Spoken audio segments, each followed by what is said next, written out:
America's third major fascist movement could be our last. Check this out. Leave your comments, ding the bell, share it with your friends, and subscribe to our channel. Wringing their hands right now, particularly in the wake of Donald Trump's phone call to Raffensperger on Saturday, where he basically threatened him with criminal action if he didn't flip the election, named the number of votes he wanted Raffensperger to find and certify, and also tried flattering him and begging. I mean, the whole transcript's over at the Washington Post. It's pretty grim.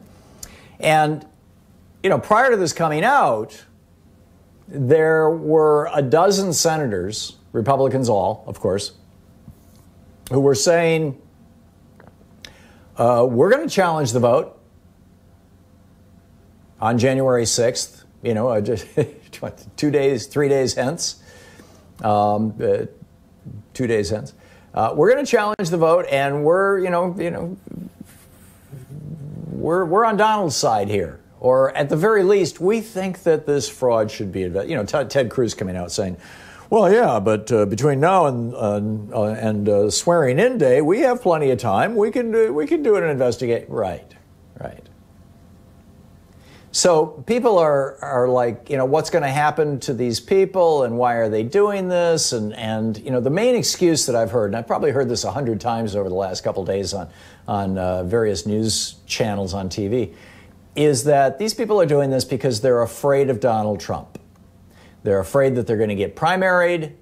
They're afraid of the consequences. They need his support to hold on to their base. These kinds of stories. And that may be true of a few members of the House of Representatives, which is up for every single member of the House is up for re-election every 2 years. But it's certainly not true of the senators, you know, who have recently gotten re-elected or won't stand for re-election for a while. So what's really going on? I think that what's really happening here is that we are seeing not the rise of Donald Trump. I mean, yes, that's happening, and now the fall of Donald Trump. But what we are seeing concurrent with it is the rise of a new American fascist movement. Now, and in a way, this kind of steps off the conversation in the previous hour that I had with Tyrone from New York. American fascism, fascist movements in the United States almost always follow economic crises. And so, and going back to Toynbee's comment, you know, that when the last man who remembers the horrors of the last Great War dies, the next Great War becomes inevitable. In other words, roughly every 80 years, we are doomed to repeat our mistakes.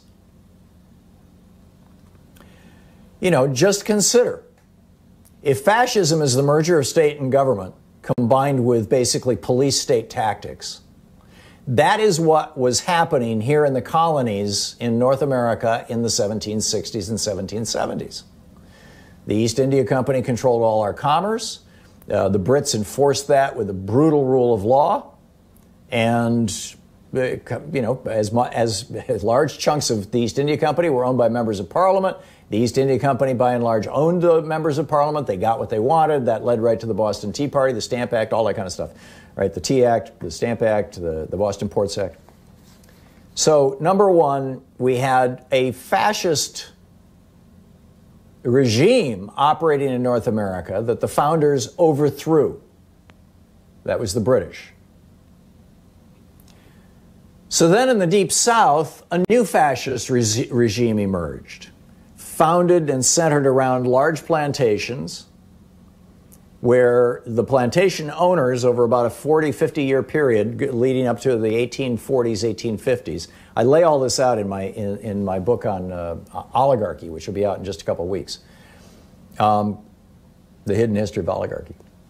The plantation owners, basically the big ones, basically wiped out all their small competitors, rose to incredible political power in the South, and decided to defy the North, and declared war on the North. It was an attempt to take down American democracy and replace our Republican form of government. I use that with a small r, as the way that the founders used the word, to replace our Republican form of government in the North with a pseudo-fascist form of government as they had in the South.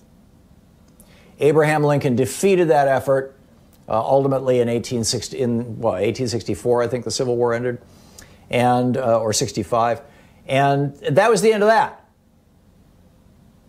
Until the fascists rose again in the United States. And there was a new fascist movement in the United States that happened in the 1920s and 1930s, where you had American fascists having giant rallies. In many cases, they were using Nazi armbands, not just the German-American Bund, but others. There was an entire fascist movement in the United States throughout the 1930s. It was led in large part by a guy by the name of Charles Lindbergh, who was famous because he had flown across the Atlantic, first solo flight across the Atlantic. And this openly fascist movement, over 100 members of Congress who represented this movement, who were members of this movement, stood up on the floor of the House of Representatives of the United States Senate throughout the 1930s, the late 1930s, to give speeches talking about how wonderful Adolf Hitler was and how terrible it was. These were almost all Republicans.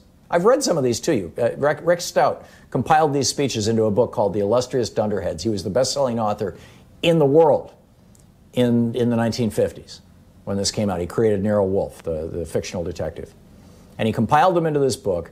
And I've read some of them on the air here, where these guys were saying, oh, Adolf Hitler, he's not such a bad guy, and you know, he's the George Washington of Germany, and we can do business with Hitler, and FDR just wants to get into a war so he can consolidate his power and get himself reelected, and stuff like that, right?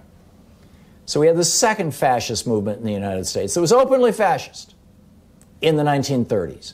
In fact, some wealthy people in the second fascist movement even conspired to overthrow Franklin Roosevelt and possibly kidnap or assassinate him. They approached General Smedley Butler. He blew the whistle on them. So, you know, they had 500,000 people who were ready to march on Washington, D.C. and seize Roosevelt. That fascist movement ended with the end of World War II, when we all saw what the death camps looked like in Germany and realized, oh, this is the logical outcome of fascism. So we start with the American Revolution. 80 years later, you got the Civil War. 80 years after that, you've got World War II and the end of the fascist movement. Here we are now, it's 80 years later. It's been 80 years since 1940. And we've got a brand new fascist movement in the United States, all over again. I don't think these members of Congress are afraid of Trump. I don't think they're worried about being primaried. I think they want to jump into this fascist movement because they want to be leaders of it. They want the power, the adulation, the access to wealth. That's what they want, and that's why they're doing this. And there's a competition among those at the higher levels. That would be the Ted Cruz, the Tom Cottons, the Josh Hawleys. There's a competition among them for who's going to be the next leader of the movement as Trump is dethroned and probably thrown in jail. Who's going to be the next leader of the fascist movement in the United States? Now, I might be wrong, and I welcome your challenges. What do you think about this? But I think this is what's going on. And I think that if we don't, I think the stakes are much larger than whether or not Donald Trump goes to jail or whether or not Tom Cotton and Josh Hawley look like fools. I think that if we don't point out that this is fascism, and fascism happens in a particular way in countries, it has here in this country, it led to the Civil War, it led to World War II, and now fascism could lead to World War III. Because fascism usually ends in war. What do we do about it? As a start, we call out the fascists, right? We label it. This